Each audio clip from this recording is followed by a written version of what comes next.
Hello friends, this is my first video. Will you like and give your review? तो आज हम Indian geography से start कर रहे हैं, उसके बाद वर्ल्ड ज्योग्राफी पे चर्चा करेंगे। इंडियन ज्योग्राफी हम कैसे पढ़ेंगे? इंडियन ज्योग्राफी जैसे ये हो गया अर्थ। अर्थ में बीच वाली जो लाइन होती है ये विषुवत रेखा होती है। विषुवत रेखा, इसको इंग्लिश में इक्वेटर कहते हैं और विषुवत रेखा को ही हम भूमध्य रेखा भी कहते हैं। विषुवत रेखा को हम क्या कहते हैं?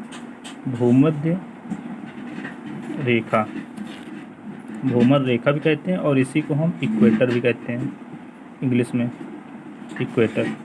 तो ये जो विषुवत रेखा होती है ये 0 डिग्री पे स्थित है।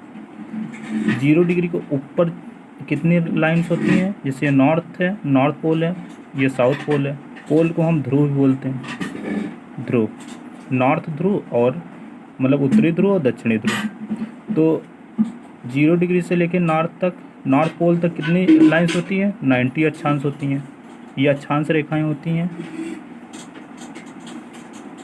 और 0 डिग्री अक्षांश से नीचे कितनी लाइंस होती हैं? 90 अक्षांश रेखाएं होती हैं। कितनी? 90 अक्षांश रेखाएं पोल तक। तो टोटल अक्षांश रेखाओं की संख्या कितनी हुई? टोटल अक्षांश रेखाओं की संख्या 180, क्योंकि 90 ऊपर और 90 नीचे और एक 0 डिग्री वाला भी मानेंगे तो 181। एग्जाम में डायरेक्ट पूछ लिया जाता है कि अक्षांश रेखाओं की संख्या कितनी है। तो अक्षांश रेखाओं की संख्या 181 बतानी है आपको। और एक और काल्पनिक रेखा मानी गई है जिसे हम देशांतर रेखा कहते हैं। इसे हम अक्षांश रेखा कहते हैं, ये पैरेलल है तो हम इसे अक्षांश रेखा कहते हैं। और एक देशांतर रेखाएं होती है जो पोल से पोल को मिलाती हैं, ये देशांतर रेखाएं होती हैं। ऐसे करके होती हैं देशांतर रेखाएं,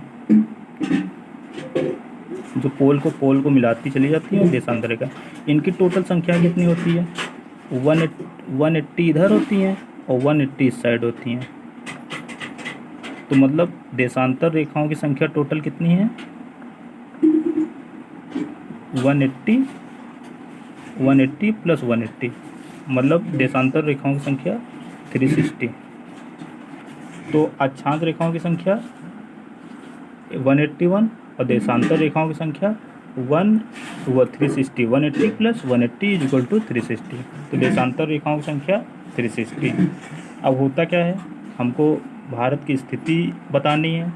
तो अक्षांश रेखा, जैसे कि ये मान लिया मैंने, ये हो गया नॉर्थ, साउथ, ईस्ट, वेस्ट। तो जो ईस्ट साइड है, ईस्ट साइड ये अक्षांश रेखा है, तो ये 8 डिग्री 4 मिनट पे आती है। साउथ में 8 डिग्री 4 मिनट। और जो नॉर्थ साइड है वो 37 डिग्री और 6 मिनट पे आती है। तो अगर हम अक्षांश रेखा पे भारत की स्थिति बोलेंगे तो 8 डिग्री 4 मिनट साउथ में आती है और 37 डिग्री 6 मिनट नॉर्थ में आती है। ईस्ट में क्या है? ईस्ट में 97 डिग्री 25 मिनट और वेस्ट में 68 डिग्री 7 मिनट, इतने पे आती है।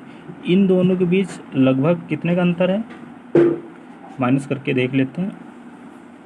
फिर भी ये समझ लीजिए आप कि इन दोनों के बीच, जैसे कि ये एक लाइन खींची गई, तो इधर तो इस साइड आ जाता है गुजरात, इस साइड आ जाता है अरुणाचल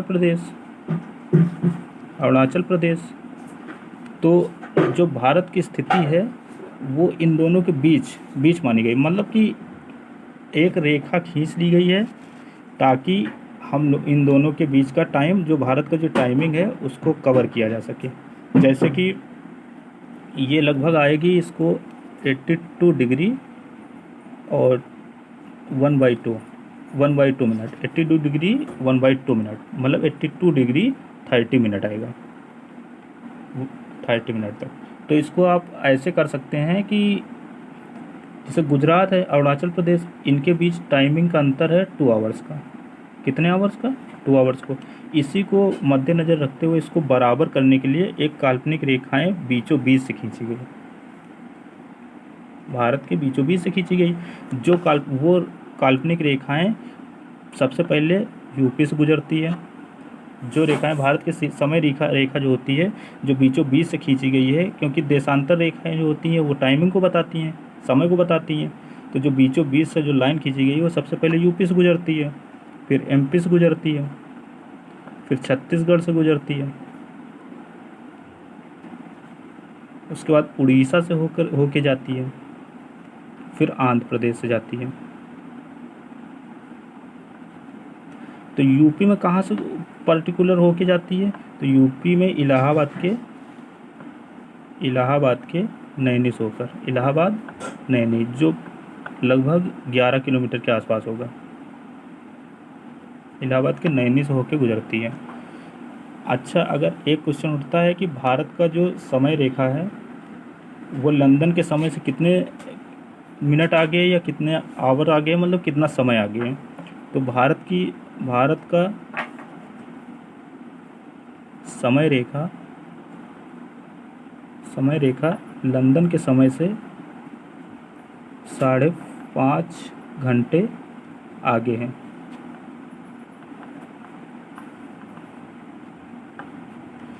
और भारत किस अक्षांश पे स्थित है? भारत किस अक्षांश पे स्थित है? तो अभी मैंने बताया, भारत 82 डिग्री 30 मिनट अक्षांश पे स्थित है, या ऐसे बोल सकते हो 82 1/2 डिग्री पे स्थित है। दोनों सही हैं। और गुजरात और राजस्थान के बीच लगभग 2 घंटे का अंतर है। अच्छा, भारत का आकार कैसा है? अगर क्वेश्चन उठता है कि भारत का आकार कैसा है तो आप क्या बताएंगे? तो भारत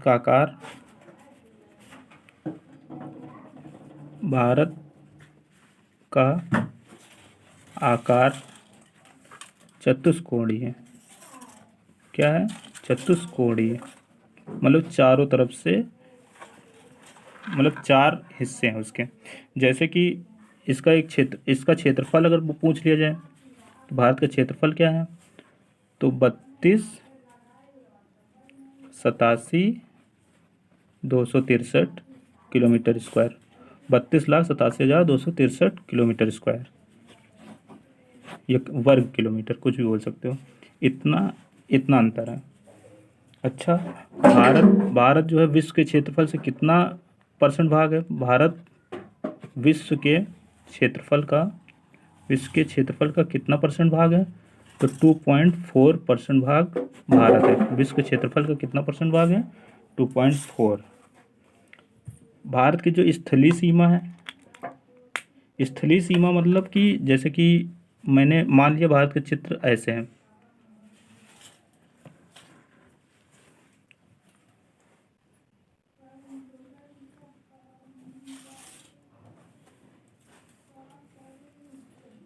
ऐसे करके है भारत के चित्र मान लिया मैंने। तो जो स्थलीय सीमा होती है, इधर अरब सागर पड़ जाता है, इधर अरब सागर पड़ जाता है, ये हिंद महासागर, और ये जो पड़ जाता है ये बंगाल की खाड़ी। तो जो स्थलीय सीमा है ये वाला भाग, ये वाला भाग, ये वाला भाग। तो जो स्थलीय सीमा है,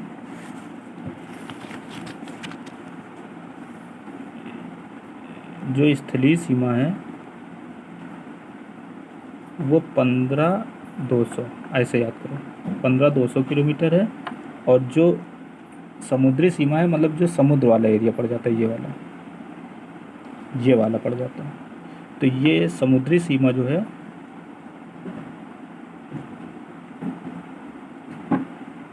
ये 75-16 किलोमीटर है। इसमें इंक्लूड कर लिया गया है कि जैसे जो केंद्र शासित प्रदेश है उनका भी जोड़ लिया गया, जैसे कि यहाँ पे अंडमान निकोबार और लक्षद्वीप ये सब पाए जाते हैं ना यहाँ पे, तो उनके भी ऐसे करके, तो उनके भी सीमाओं को जोड़ लिया गया, तब जाके 75-16 किलोमीटर तक आ रहा है।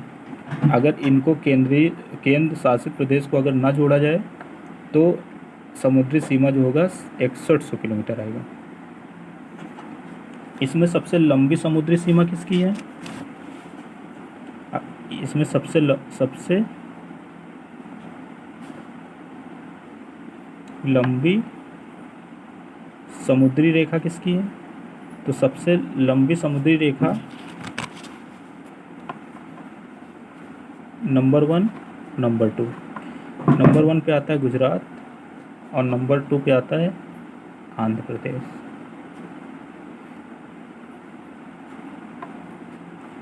सबसे लंबी, अगर इस तरह क्वेश्चन ये भी आ जाता है कि सबसे लंबी समुद्री सीमा रेखा ईस्ट की कौन सी है, तो ईस्ट की अगर पूछेगा तो आंध्र प्रदेश बताइएगा, और अगर टोटल पूछेगा तो गुजरात।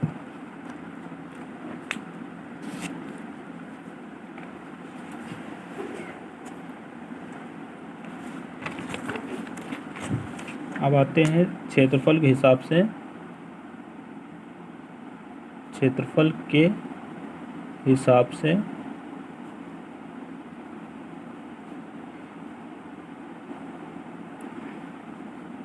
सबसे बड़े देश, सबसे बड़े देश, तो क्षेत्रफल के हिसाब से सबसे बड़े देश नंबर 1 पे आता है रूस, फिर आता है कनाडा, फिर आता है चीन, फिर आता है अमेरिका, फिर आता है ब्राज़ील, फिर आता है ऑस्ट्रेलिया, और नंबर 7 पे भारत। नंबर 7 पे भारत और नंबर 8 पे अर्जेंटीना। क्षेत्रफल के हिसाब से भारत की स्थिति 7वें नंबर पे आती है, और सबसे बड़ा राज्य राजस्थान। भारत में सबसे बड़ा राज्य क्षेत्रफल के हिसाब से राजस्थान, उसके बाद एमपी, फिर महाराष्ट्र, फिर यूपी, उसके बाद यूपी। और सबसे बड़ा ज़िला भारत में क्षेत्रफल के हिसाब से,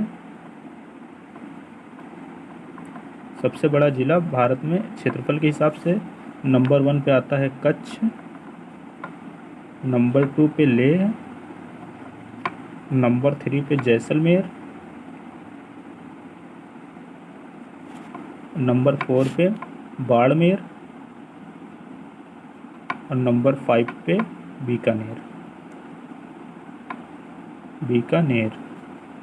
बीकानेर। तो क्षेत्रफल के हिसाब से सबसे बड़े देश रूस, कनाडा, चीन, America, Brazil, Australia, Bharat, Argentina. Bharat में क्षेत्रफल के हिसाब से सबसे बड़ा देश, सबसे बड़ा राज्य राजस्थान, एमपी, महाराष्ट्र, यूपी। और सबसे बड़ा ज़िला भारत में कच्छ, लेह, जैसलमेर, बाड़मेर और बीकानेर, क्षेत्रफल के हिसाब से। उसके बाद क्या होता है, जनसंख्या के हिसाब से सबसे बड़े देश, जनसंख्या के हिसाब से सबसे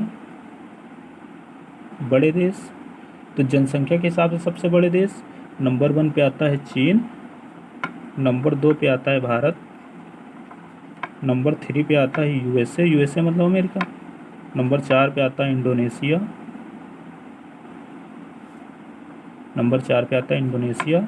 और नंबर 5 पे पाकिस्तान,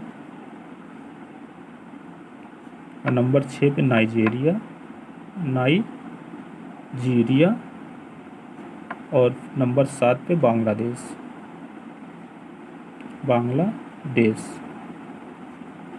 देखो, चीन, भारत, यूएसए, इंडोनेशिया, पीएनबी याद कर लो, पाकिस्तान, नाइजीरिया, बांग्लादेश, पीएनबी, और CIAI ऐसे करके याद कर लो। भारत में सबसे बड़ा राज्य जनसंख्या के हिसाब से तो यूपी आ जाता है, फिर महाराष्ट्र आ जाता है जनसंख्या के हिसाब से, फिर आ जाता है बंगाल, फिर आ जाता है एमपी आ जाता है। जनसंख्या के हिसाब से सबसे बड़ा देश अगर आता है तो चीन आता है, दूसरे नंबर पर भारत आता है, और भारत में अगर सबसे बड़ा राज्य जनसंख्या के हिसाब से पूछा जाए तो उत्तर प्रदेश आता है, उसके बाद महाराष्ट्र आता है, फिर बंगाल आता है, फिर मध्य प्रदेश आता है, फिर उसके बाद तमिलनाडु आ जाता है 5वें नंबर पे, तमिलनाडु। अच्छा, अगर ज़िला पूछा जाए कि सबसे बड़ा जनसंख्या के हिसाब से ज़िला, तो सबसे बड़ा ज़िला जनसंख्या के हिसाब से, ज़िला जनसंख्या के हिसाब से, जनसंख्या के हिसाब से तो कौन सा आएगा? नंबर 1 पे ठाणे आ जाएगा, ठाणे। नंबर 2 पे उत्तरी 24 परगना, परगना। नंबर 1 पे ठाणे, उत्तरी 24 परगना नंबर 2 पे। नंबर 3 पे बंगलौर, बेंगलोर। और नंबर 4 पे आ जाता है पुणे। फिर से एक बार रिवीजन कर लो। जनसंख्या के हिसाब से सबसे बड़े देश चीन, भारत, यूएसए, इंडोनेशिया, फिर पाकिस्तान, फिर नाइजीरिया, फिर बांग्लादेश। उसके बाद भारत में सबसे बड़ा ज़िला जनसंख्या के हिसाब से उत्तर प्रदेश, महाराष्ट्र, बंगाल, एमपी, तमिलनाडु। और सबसे बड़ा ज़िला जनसंख्या के हिसाब से ठाणे, उत्तरी 24 परगना, बेंगलोर और पुणे। उसके बाद हम आते हैं प्रादेशिक, मतलब जैसे कि ये हो गया भारत, ये हो गया भारत, भारत हो गया। तो ये समुद्री सीमा है, ये क्या है? समुद्री सीमा, समुद्र है, मान लिया ओशियन है, अरब सागर या हिंद महासागर इधर, और ये बंगाल खाड़ी। तो प्रादेशिक जल सीमा, जैसे कि ये जल सीमा की विवाद क्या होता है, जैसे कि यहाँ पे 12 नैनोमीटर है, यहाँ से जो 12 नैनोमीटर, फिर आते हैं यहीं से 24 नैनोमीटर, 24 नैनोमीटर, फिर आते हैं यहाँ से लेकर यहाँ तक 200 नैनोमीटर। तो ये है क्या? पहले हमने इसको ऐसे डिवाइड किया, फिर मैंने ऐसे डिवाइड किया, फिर इसको मैंने ऐसे डिवाइड किया। मतलब कि जो 12 नैनोमीटर है इसे हम बोलते प्रादेशिक जल सीमा, और 24 नैनोमीटर तक जो है इसको हम संलग्न क्षेत्रफल या कॉन्टिगुअस जोन बोलते हैं। प्रादेशिक जल सीमा इसको बोलते हैं, प्रादेशिक जल सीमा मतलब टेरिटोरियल सी जोन। और 24 नैनोमीटर ये वाला जो जोन होता है इसे हम संलग्न क्षेत्रमंडल बोलते हैं। इसका मतलब इसको इंग्लिश में बोलते हैं कॉन्टिगुअस जोन। और यहाँ से लेके भारत की भूमि से लेके 200 नैनोमीटर समुद्री सीमा तक इसको हम बोलते हैं अनन्य आर्थिक क्षेत्र, मतलब एक्सक्लूसिव इकोनॉमिक जोन। अब इसको मैं लिख के बारी बारी समझाता हूँ कि होता क्या है। जैसे कि ये प्रादेशिक जल सीमा, प्रादेशिक जल सीमा, प्रादेशिक जल सीमा मतलब ये कहाँ से कहाँ तक होता है? भारत की मुख्य भूमि से लेके समुद्री सीमा लगभग 12 नैनोमीटर तक, मुख्य भूमि से लेके 12 नैनोमीटर तक ये फैला होता है प्रादेशिक जल सीमा। प्रादेशिक जल सीमा को हम टेरिटोरियल सी जोन बोलते हैं, टेरिटोरियल सी जोन भी बोलते हैं। 12 नैनोमीटर तक फैला होता है। एक नैनोमीटर में 1.852 किलोमीटर होता है। एक नैनोमीटर में कितने किलोमीटर होते हैं? तो 1.852 किलोमीटर होता है। तो प्रादेशिक जल सीमा, टेरिटोरियल सी, ये मुख्य भूमि से समुद्री सीमा तक 12 नैनोमीटर तक फैला होता है। इसमें भारत क्या कर सकता है? यहाँ भारत अपनी मर्जी से कोई भी काम कर सकता है, इसमें कोई भी देश हस्तक्षेप नहीं करेगा। संलग्न क्षेत्र मंडल क्या होता है? ये भारत की मुख्य भूमि से 24 नैनोमीटर तक फैला होता है। संलग्न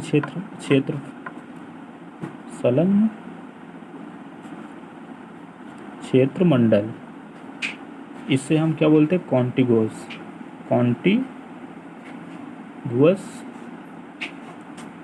सी जोन। कॉन्टिगुअस सी जोन। संलग्न क्षेत्रमंडल को हम कॉन्टिगुअस सी जोन बोलते हैं। ये कहाँ से कहाँ तक फैला होता है?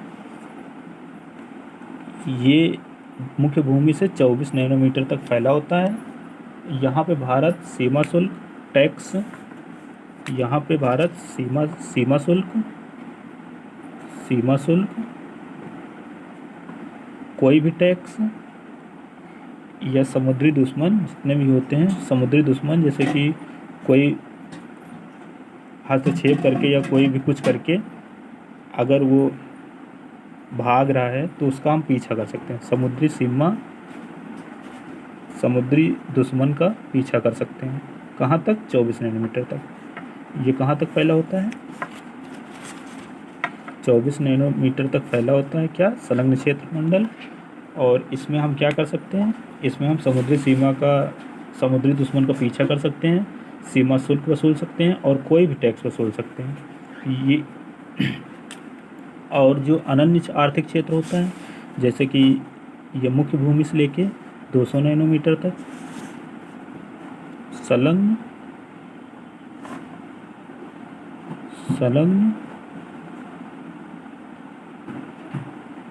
आर्थिक क्षेत्र। संलग्न आर्थिक क्षेत्र ये 200 नैनोमीटर तक फैला होता है। 200 नैनोमीटर तक फैला होता है। इसमें भारत क्या कर सकता है? इसमें भारत अभ्यास कर सकता है। इसमें भारत क्या कर सकता है? भारत अभ्यास कर सकता है युद्ध के लिए। भारत अभ्यास कर सकता है, और क्या कर सकता है? समुद्र का दोहन कर सकता है। समुद्र का दोहन मतलब खनिज पदार्थों को की खोज कर सकता है, समुद्र में ढूंढ सकता है। समुद्र का दोहन कर सकता है और ये 200 नैनोमीटर तक फैला होता है। फिर से मैं रिवीजन करा देता हूँ। ये भारत में मुख्य भूमि से समुद्री सीमा तक 12 नैनोमीटर तक प्रादेशिक जल सीमा होता है। इसमें भारत कुछ भी कर सकता है। दूसरे पे आता है मुख्य भूमि से 24 नैनोमीटर तक जो फैला होता है, इसे हम बोलते हैं संलग्न क्षेत्र मंडल। इसे कॉन्टिगुअस जोन बोलते हैं। इसमें भारत सीमा शुल्क टैक्स और समुद्री दुश्मन का पीछा कर सकता है। और 200 नैनोमीटर तक मुख्य भूमि से 200 नैनोमीटर तक संलग्न आर्थिक क्षेत्र होता है। इसे एक्सक्लूसिव इकोनॉमिक जोन बोलते हैं। इसमें भारत अभ्यास कर सकता है, समुद्र का दोहन कर सकता है, मतलब खनिज पदार्थों को ढूंढ सकता है। अच्छा, ये सब जो चीज़ें हैं जो प्रादेशिक जल सीमा, संलग्न क्षेत्र मंडल और संलग्न आर्थिक क्षेत्र, ये सब क्या होते हैं? संलग्न आर्थिक क्षेत्र नहीं, ये अनन्य आर्थिक क्षेत्र होगा, सॉरी, अनन्य आर्थिक क्षेत्र मतलब कि इंग्लिश में एक्सक्लूसिव इकोनॉमिक जोन बोलते हैं। Economic zone. इसमें इन सब का निर्धारण कौन करता है? तो इन सब बातों का निर्धारण कौन करता है? तो इन सब बातों का निर्धारण अनक्लॉज करता है। इन सब बातों का निर्धारण कौन कर सकता है? जैसे कि पहला कौन सा पार्ट था? प्रादेशिक जल सीमा। नंबर 2 संलग्न क्षेत्र मंडल।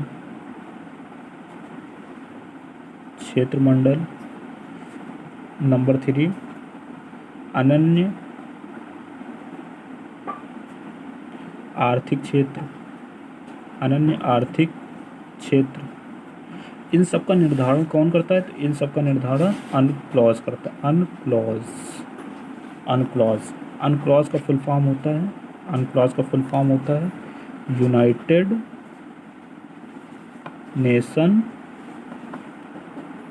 नेशंस कन्वेंशन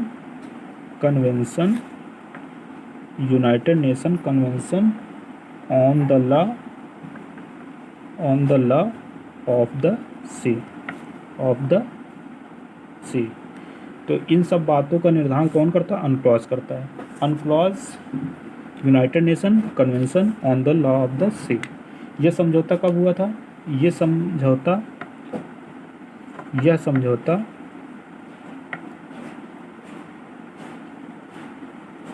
1982 में हुआ था। 1982 में हुआ। और ये समझौता किसने किया था? तो ये समझौता यूएनओ ने किया था, यूएनओ के द्वारा हुआ था। यूएनओ, यूनाइटेड नेशन ऑर्गेनाइजेशन, इसको हिंदी में बोलते हैं संयुक्त राष्ट्र संघ। संयुक्त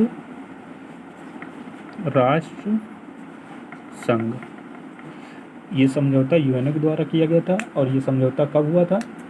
1982 में हुआ था। इस समझौते में कम से कम 60 देशों का शामिल होना जरूरी था। कितने देशों को? 60 देशों का शामिल होना बहुत ज़रूरी था। तो इस समझौते में टोटल या कुल 60 देशों को शामिल होना था कम से कम। ये रूल बनाने के लिए 60 देशों को शामिल होना जरूरी था। 60 देशों को शामिल होना जरूरी था। 60वां देश कौन सा था साइन जो किया था इस पे? 60वां देश गुयाना बना था। गुयाना, 60वां देश गुयाना था, जो 1994 में अनक्लॉज पे साइन किया था। 1994 में क्या हुआ था? साइन किया था, तब जाके शामिल हुआ था, तब जाके ये सब रूल बने थे। मतलब इसकी स्थापना, अनक्लॉज की स्थापना 1982 में हुई थी यूएनओ के द्वारा, लेकिन जो 60वां देश था 1994 में गुयाना था, तब जाके ये पास हुआ था। आज वर्तमान में अनक्लॉज में कितने देश हैं? अनक्लॉज में 193 देश शामिल हैं। आज वर्तमान में अनक्लॉज में 193 देश शामिल हैं। तो दोस्तों, यहाँ तक हम आपको आज पढ़ाएं। इसके बाद नेक्स्ट टॉपिक जो होगा वो अच्छे से समझाया जाएगा। आज मैंने पहला वीडियो बनाया है, देखते हैं आपको पसंद आता है या नहीं। जल्दी में बनाया है, थोड़ा कुछ चीज़ें मैंने ऐसे ही छोड़ दी हैं, मैंने डायरेक्टली समझा दिए हैं और कम से कम लिखने का प्रयास किया है और बोलने का प्रयास किया है। होप आपको पसंद आएगा, और नहीं पसंद आएगा तो आप थोड़ा राय दीजिएगा नीचे कमेंट सेक्शन में लिख के।